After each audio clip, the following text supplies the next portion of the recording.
তোলা তুলতে পারেনি বলে টিকিট পায়নি। কে বলছে জানো? বলছে মঞ্জু বসু, তোলামূলের বিধায়িকা ছিল নোয়াপাড়ায়। বুঝতে পারছেন? তাহলে শুনে নিন। সমস্ত রিপোর্ট আমার ওকে। সেখানে কেন ইয়ে হয়েছে, একটাই কারণ, আমি তুলতে পারি না, তোলাবাজি করতে পারি না, করতে দিই না, রাগ না, সেইটাই কারণেই হয়তো এটা হয়েছে। তোলামূলের টিকিট পায়নি বলে মঞ্জু বসু দল ছাড়লেন, রাজনীতি ছাড়লেন। বুঝতে পারছেন? এখন ওনাদের দলের লোকেরা টিকিট মেলেনি বলে একের পর এক দল ছাড়ছে। একটু শুনে নিন। টিকিট না পেয়ে এবার রাজনীতি ছাড়লেন মঞ্জু বসু। নোয়াপাড়া কেন্দ্রের বিদায়ী তৃণমূল বিধায়ক মঞ্জু বসু এই কেন্দ্রে আসন্ন বিধানসভা ভোটে তৃণমূল প্রার্থী করেছে ত্রিদাঙ্কুর ভট্টাচার্যকে। এর আগে মমতা বন্দ্যোপাধ্যায়ের ধর্ণা মঞ্চে জায়গা হয়নি মঞ্জু বসুর, তাকে মমতা বন্দ্যোপাধ্যায়ের সামনেই মঞ্চ থেকে নামিয়ে দেওয়া হয়। কি শুনলেন? একের পর এক অভিযোগ। যারা টিকিট মেলেনি এই তোলামূলে, তারা অভিযোগ করেছে। কেউ বলেছে আইপ্যাকে 20 লাখ টাকা চেয়েছে। আবার রায়গঞ্জের যে খগেশ্বর, তিনি কি বলেছিল? তিনি বলেছিল কেউ টাকা বেশি দিয়ে দিয়েছে, তাই টিকিট মিলে গেছে। ভাবুন, জেতা তো পরের ব্যাপার, মানুষ ভোট দিয়ে জিতাবে কি জিতাবে না এটা তো পরে আসি। কিন্তু কথাটা হচ্ছে যে এই টিকিট পাওয়ার জন্য টাকার খেল চলছে। একজন বলল, তপন চক্রবর্তী বিধায়ক, তিনি কি বলল? তিনি বলল আইপ্যাক 20 লাখ টাকা চেয়েছিল। কি অবস্থা ভাবুন একবার। মঞ্জু ঘোষ বলছে আমি তোলা তুলে দিতে পারিনি, মানে তোলা তুলে জায়গা মতন পৌঁছাতে হবে, সেটা দিতে পারেনি, তার জন্য টিকিট পায়নি। বুঝুন এবার এই যে আইপ্যাক কি করছে।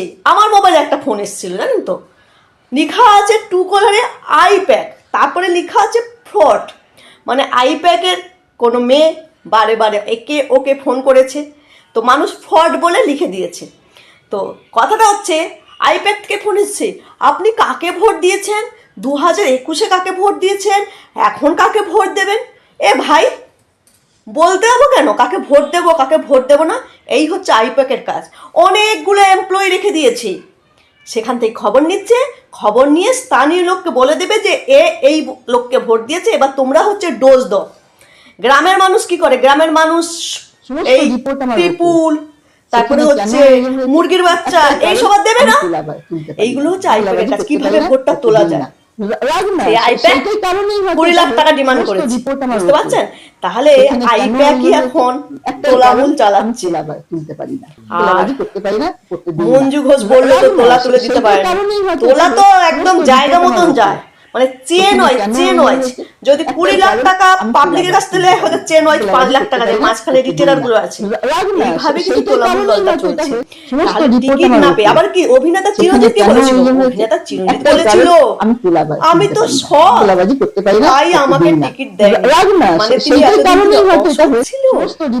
টিকিট পেয়েছিল, মানে কি বলতে চাইছে? টিকিট পেয়েছে তারা তোলা তুলে দিতে পারবে, সেটা বলতে চাইছে। আমি মঞ্জু বসু, রঞ্জিত মল্লিক, এই তপন চক্রবর্তী, খগেশ্বর যদিও এখনে চুপ হয়ে গেছে, এখন চুপ হয়ে গেছে, কিছু হয়তো পুষিয়ে দেবে বলেছে। পিসি বলেছে না, যাদেরকে টিকিট দিতে পারেনি তাদেরকে পুষিয়ে দেবে, বুঝতে পারছেন তো? পুষিয়ে দিয়েছে। তারপরে ওই যে অসিত মজুমদার চুচুড়া, ভাটাংশু গেছে না ওখানে, ভাটাংশু টিকিটটা পেয়ে গেল, জেতা পাবলিক অসিত মজুমদার। যদিও চুচুড়ার 12টা বাজি দিয়েছে, ভাগার করে দিয়েছে, চুচুড়ার কোনো উন্নতি করেনি, কিন্তু যেহেতু জিতেছিল তাকে টিকিট দেয়। দিয়েছে কাকে? ভাটাংশুকে দিয়েছে, দেবে না? ভাটাংশুই আমাদের হয়েছে দুর্গা মহিষাসুরের গানকে নিয়ে কি বানিয়েছে, মহিষা মর্দিনীকে নিয়ে, হ্যাঁ, চোরের রানীকে দিয়ে গান করেছে, দিতে হবে। তারপরে যত আইটি সেল গুলো চলছে, যত আইটি সেল, এই ভাটাংশু তো চালাচ্ছে না।